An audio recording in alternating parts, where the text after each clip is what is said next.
Welcome to a video where we talk about the joy of using underpowered weapons in Titanfall 2. The reason I'm making this video is because I've often seen Generation 10 pilots running around with tones, devotions, and smart pistols while absolutely stomping the poor pathetic scrubs that are still learning how to wall run. Perhaps one of the reasons Titanfall 2 hasn't been as commercially successful as other shooters is because new players are just getting relentlessly destroyed by more experienced players who are Titanfall veterans and are making newer players too demoralized to continue playing. At this stage, the kinds of pub stomping I've witnessed can be compared to LeBron James dunking on a kid with one arm. Of course, many would argue that these newer players need to simply get good. However, I believe in another approach. Let's be honest with ourselves. On a competitive level, players would be stupid to not choose an SMG or assault rifle over any other gun in Titanfall. The movement system and time to kill heavily incentivizes the use of these guns. Personally, I'm never impressed when I'm killed with either an SMG or assault rifle. But if I'm consistently being murdered by players who puts themselves at a disadvantage by choosing underpowered weapons and abilities, then I will respect every kill that person has. They fucking earned it.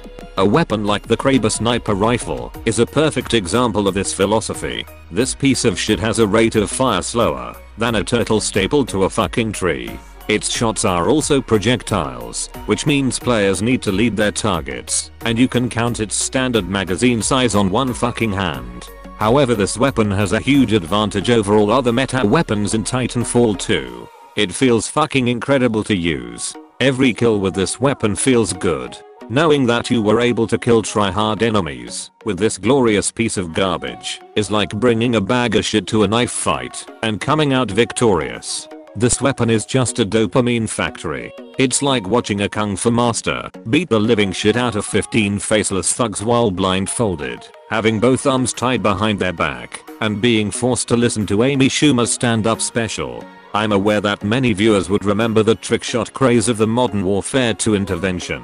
This thing is like its bulkier, older brother that's now being handled by crazy motherfuckers who fly around whilst running on walls and taking orders from a South African mercenary. Knowing that it's impossible to get a hit marker with this thing is even more of a reason to run this weapon.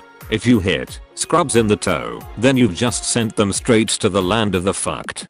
Getting good with this weapon is perhaps the most satisfying thing to do in this game. So get practicing and prepare to give the other team the authentic JFK experience. This philosophy isn't just for weapons either. Any pathetic scrub could pick up Tone or Legion and get a ridiculous kill streak. But seeing a professional Ronin or NORTHSTAR destroy these other titans, even when outnumbered, is a truly impressive display. I'm sure in several online multiplayer games, you can think of a time where you've seen someone on the other team who can use the biggest piece of garbage the game has to offer and be able to destroy you and your team without even trying. In Titanfall, this is your perfect opportunity to become that player. To become the one person who scares players at the very sight of them. The point I'm trying to make is that it's not difficult to do well with easy weapons. But purposely putting yourself at a disadvantage while still destroying the other team is the mark of a truly good player.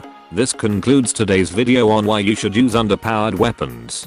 Subscribe for more videos that are almost entirely made to show off some dank quickscopes. But until next time, have fun and try using shitty weapons.